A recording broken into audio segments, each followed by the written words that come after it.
We'd like to welcome everyone out to Minuteman's Main Street Pub for the Eagle Lunch Hour on the final edition of the fall semester. Our first interview subject is women's basketball head coach James Arnold. James, you're coming off a pretty successful week where the Eagles went 2-1, posting victories over Peru State and last night over Central Christian College in the Bible. Your thoughts on the 3 games last week? Well, it didn't get off to a great start with the second late game of the year and to start the week at Evangel. We didn't play very well against Evangel. Evangel played really well. They executed their game plan much better than we did. I thought that, not that we were fat and happy or anything like that, but we were a little complacent. I thought that we were a little bit fatigued mentally.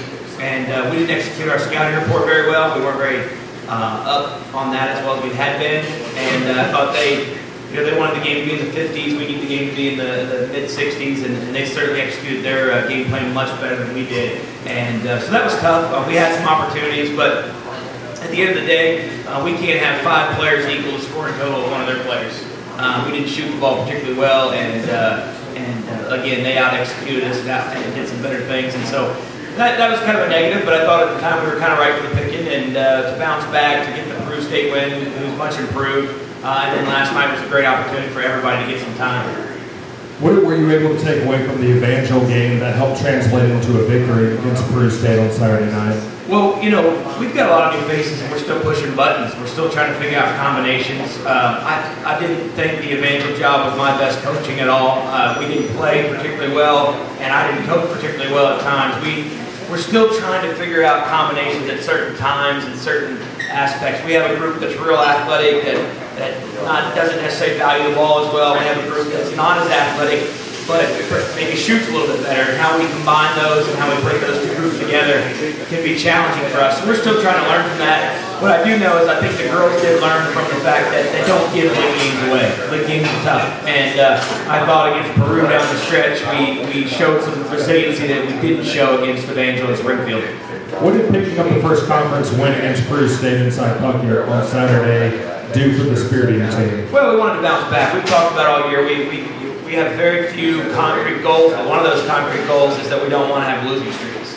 Losing streaks can be real negative from a lot of aspects, not just on the wins and losses. And so we wanted to make sure that we took care of business not only at home, but also to get to that 1-1 mark in the league. It'd be awfully tough for us to finish in the top 2 in the league starting 0-2.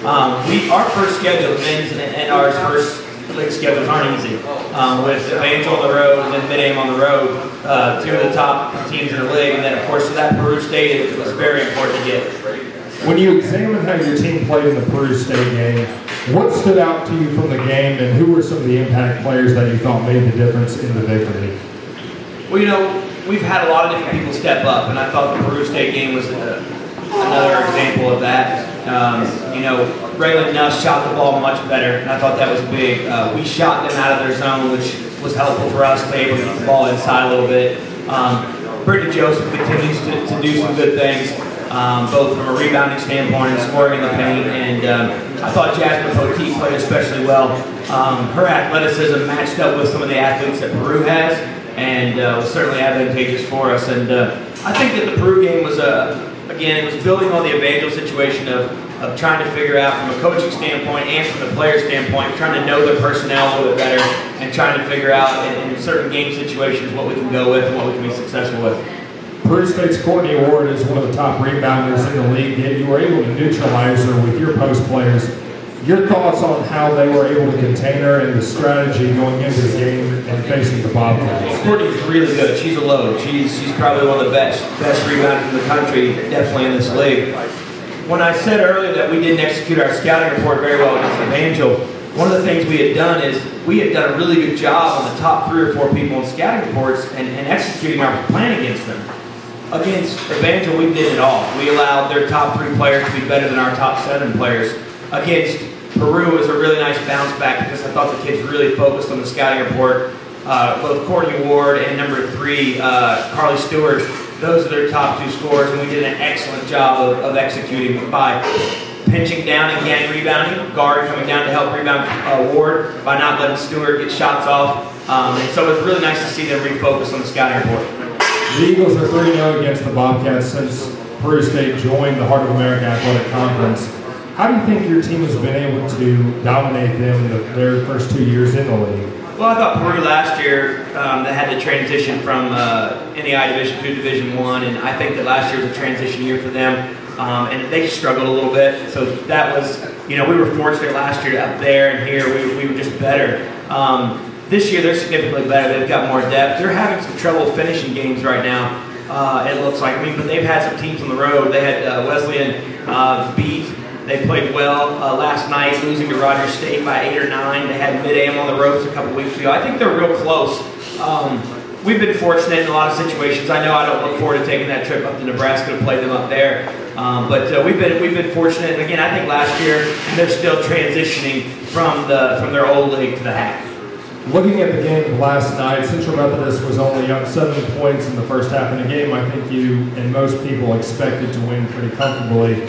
What was going through your mind, and what did you tell your team at halftime after the first 20 minutes? Well, the thing I was most disappointed in is we just didn't come out with a ton of effort. Now, the caveat to that is the third game in 5 days, and so I expected a little bit of that. We had a practice on Sunday that was just a little bit of a shoot-around to get in and get our legs moving. And my biggest disappointment was that we weren't really into it. And no matter what happens, how tired you are, who you're playing, you should always be into a college basketball game. But I also told the coaching staff beforehand, this team has played a tough schedule. They played Williams Jewell, they played Baker. They were only down 13 or 15 to Williams Jewell at halftime, so they had just enough depth to really battle for a half, 25 minutes. We knew that in the second half we thought our depth could be better, but I was really pleased that we came out in the second half with much more energy, much more interest, much more intensity in order to expand the lead and allow everybody to get some time.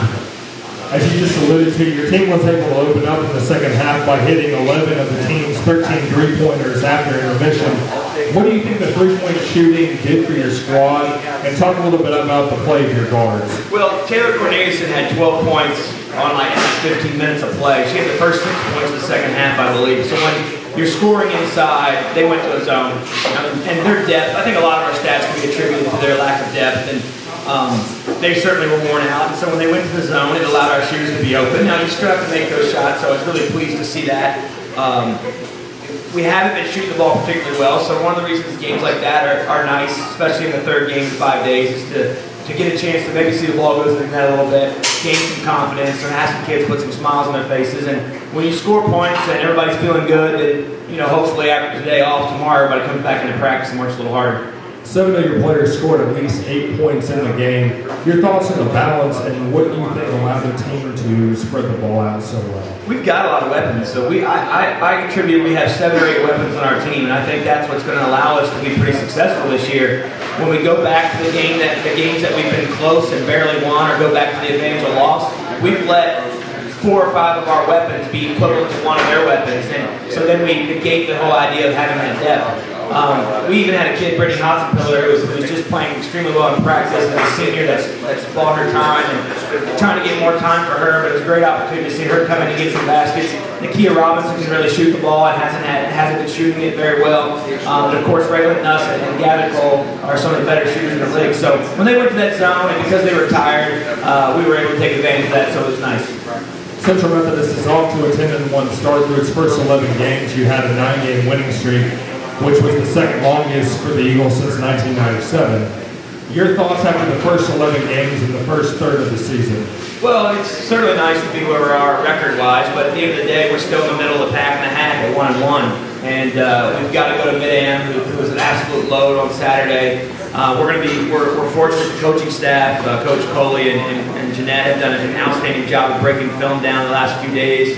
We've been watching film. We're going to get a chance to see them live tonight. We're going to go to Columbia to watch them play. So we're pretty excited about getting a chance to get a leg up and try to take advantage of that. But 10-1 is nice. We beat some decent teams. We had the Division I win. The Exhibition D2 win was nice to be challenged in that from a scheduling standpoint. The William Woods win was nice, but we beat some teams that we probably shouldn't. Now it's getting to the point where when you go on the road and you start playing these games like Evangel, like Peru, like Mid-Am, like we have Marion from Indianapolis, we've got them right after your finals on a neutral court. Those teams are pretty good. And so we've got to clean up some things. the thing that I'm excited about is I don't think we've really played great yet, or really particularly well consistently yet, and that's from a coaching standpoint. Like I said, we're still trying to push some buttons and figure out combinations.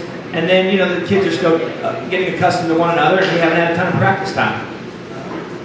Before breaking down the matches against Mid-America Nazarene, having already played one conference road game, how do you think that game and the experience from that game, what from that can you take into this Saturday's match? Well, it'll certainly help. I think we have a lot of new faces, and we have a lot of new faces that I don't think really appreciate what we were trying to tell them about how tough it is to win on the road in the league, because everyone knows your tendencies.